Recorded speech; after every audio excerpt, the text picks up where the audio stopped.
में एक जागरूकता फैलाने का काम कर रहे थे, उनको स्वीट पॉइजन दिया गया।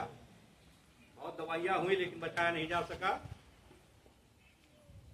वो कहानी बताते थे कि एक परिवार में दो सदस्य, एक अंधा और एक अंधी, उनके एक लड़का था। छोटा लड़का और बुढ़िया जो अंधी थी, वो जो खाना बनाने बैठती थी, वो खाना पकाती थी, बनाती थी, रोटी बना बना करके रखती थी। तो होता क्या था, बिल्ली बाहर से कुत्ता आता था और रोटी खा जाता था।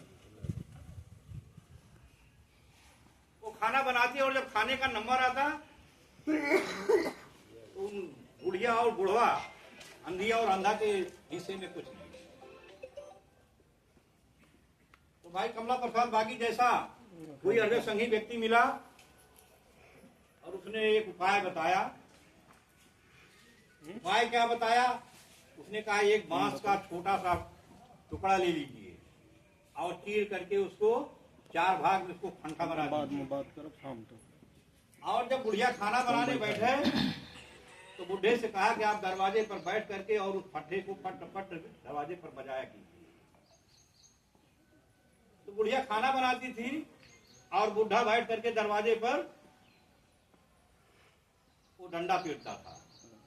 उसकी आवाज को सुन करके कुत्ते या बिल्ली जो कुछ भी आते थे खाना दे करके खा के चले जाते थे। उसे उनको छुटकारा मिला, वो नहीं आया। रोटियां बच जाती थी, बुढ़े और बुढ़ी दोनों और उनका छोटा बच्चा दोनों तीनों अपना खाना खा करके अपना काम करते थे। कुछ समय व्यतीत हुआ, बुढ़ी और बुढ़े दोनों ये खत्म हो गए। लड़की की शादी हुई, लड़का औरत को लेकर के घर आया। औरत खाना बनाने के लिए बैठी कि चल रहे खाना बनाने का समय हो गया है। तो लड़के ने कहा रुको अभी थोड़ी देर। तो कुछ समय बीता, इसके बाद फिर उसने कहा कि अब बनाना शुरू करें खाना। उसने कहा नहीं नहीं अभी थोड़ी देर और रुक जाओ। तो फिर रुकी रही। फिर कहा समय हो गया, कितनी देर बैठे रहे, खाना बनाया, लेट हो रहा खाना बनाना, शुरू करें। तब तक उसको डंडा मिल चुका था। उसने कहा हाँ अब खाना बनाओ। और जब वो औरत खाना बनाना शुरू किया तो वो लड़का जो है दरवाजे पर बैठ करके डंडा पीटना शुरू किया। उसने कहा कि ये डंडा क्यों पीट रहे हो?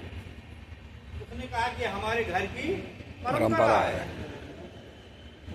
उसके दिमाग में बात बैठी, उसने सोचा, विचार किया, जानकारी हासिल किया कि परंपरा शुरू कहाँ से हुई। पता चला कि कुत्ते को और बिल्ली को भगाने के लिए इस परंपरा की शुरुआत इस घर में हुई थी। उसने कहा कि वो तुम्हारे माता और पिता ये दोनों आंख के अंधे हैं, आंख के अंधे थे लेकिन तुम अकल के अंधे हो। परंपरा को खत्म करना चाहिए। हमारे समाज के लोग आज इसी बात को लेकर के उस परंपरा का निर्वहन करते समाज